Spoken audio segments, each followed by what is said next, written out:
Vajiraman Ravi has been still there even during my mains preparation, during both my attempts 2023-24. I started my preparation in 2018 here as a foundation batch student, and finally I'm again back here 6 years later. The life has come full circle finally. I post-graduated actually in year 2018. After that I came to Vajiraman Ravi, as the name has always been there, where I was completely clueless कि क्या करना है क्या नहीं. And that year I think ये join किया test series मैंने, and we had those regular feedback sessions. GS we had GS. I was enrolled for the GS thing. I had that regular feedback session after every copy that was checked. We had those mentoring sessions going on. So उससे पता चलता था what is wrong, where I should add on, what is the changes I need to make, etc. So it went like that, and I really scored good in GS. Last year also it was 435 marks in GS 1, 2, 3, 4. मेरा नाम शिवानी शर्माच है और हाल ही में मध्य प्रदेश राज्य सेवा परीक्षा 2024 में मैंने 11 रैंक सिक्योर की है और एज ए डेप्यूटी कलेक्टर मेरा चयन हुआ है।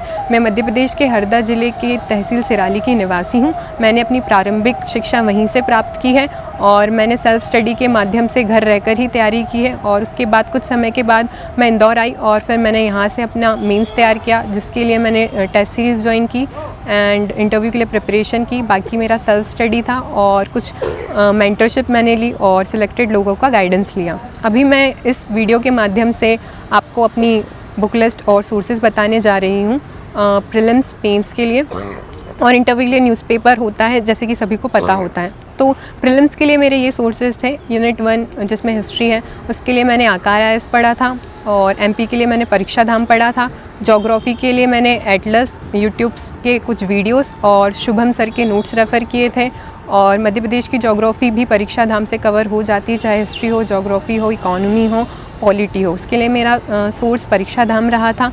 और इंडियन इकोनॉमी के लिए मैंने नितिन सिंघानिया सर की बुक रेफ़र की थी। उसके बाद करंट अफेयर के लिए मैंने परीक्षा धाम और एग्ज़ामपीडिया रेफ़र की थी। और कंप्यूटर वाले पोर्शन के लिए मैंने जीएस कंप्यूटर रेफ़र किया था, और यूनिट 10 जो ट्राइब है वो मैंने निर्माण आईएएस से कवर किया था। ये मेरे प्रीलिम्स के सोर्सेज थे। अब मैं मेंस के सोर्सेज की बात कर लेती हूँ। जैसे कि 6 पेपर हैं, तो 6 पेपर के लिए मैंने अलग अलग सोर्सेज रेफ़र किए थे।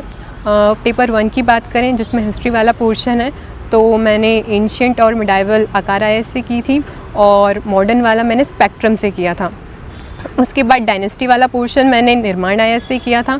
एंड जो ट्राइबल पर्सनालिटीज़ हैं वो मैंने खुद के सेल्फ नोट्स बनाए थे, कुछ गूगल के माध्यम से, कुछ चैट जीपीटी एंड कुछ जो प्रीलिम के सोर्सेज थे उससे। ज्योग्राफी की बात करें तो शुभम सर के नोट्स थे, और उसके बाद मैंने आई मैग्नस के नोट्स, कुछ सारांश आईसीएस के नोट्स रेफ़र किए थे, और एमपी ज्योग्राफी के लिए परीक्षा धाम और बर्नवाल रेफ़र की थी। उसके बाद पॉलिटी के लिए मैंने लक्ष्मीकांत रेफ़र की थी, और एमपी वाले पोर्शन के लिए मैंने आई मैग्नस के नोट्स रेफ़र किए थे। और जो टॉपिक एक्स्ट्रा थे उनके लिए मैंने चैट जीपीटी और गूगल और यूट्यूब के माध्यम से अपने खुद के नोट्स रेडी किए थे। उसके बाद मैंने सोशोलॉजी के लिए सिविल जॉब्स पूरी 5 की 5 यूनिट मैंने सिविल जॉब से कवर की थी।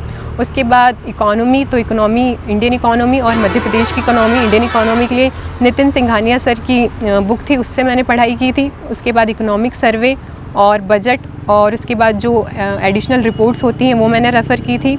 और उसके बाद उत्कर्ष का जो डेटा बुक था वो भी मैंने रेफ़र किया था इकोनॉमी को प्रिपेयर करने के लिए। और मध्य प्रदेश की इकोनॉमी के लिए मैंने इकोनॉमिक सर्वे, बजट और कुछ कंटेंट के लिए मैंने आकार आईएएस रेफ़र किया था। और स्टैटिस्टिक्स वाले के लिए मैंने अपने सेल्फ नोट्स रेडी किए थे गूगल और चैट जीपीटी के माध्यम से।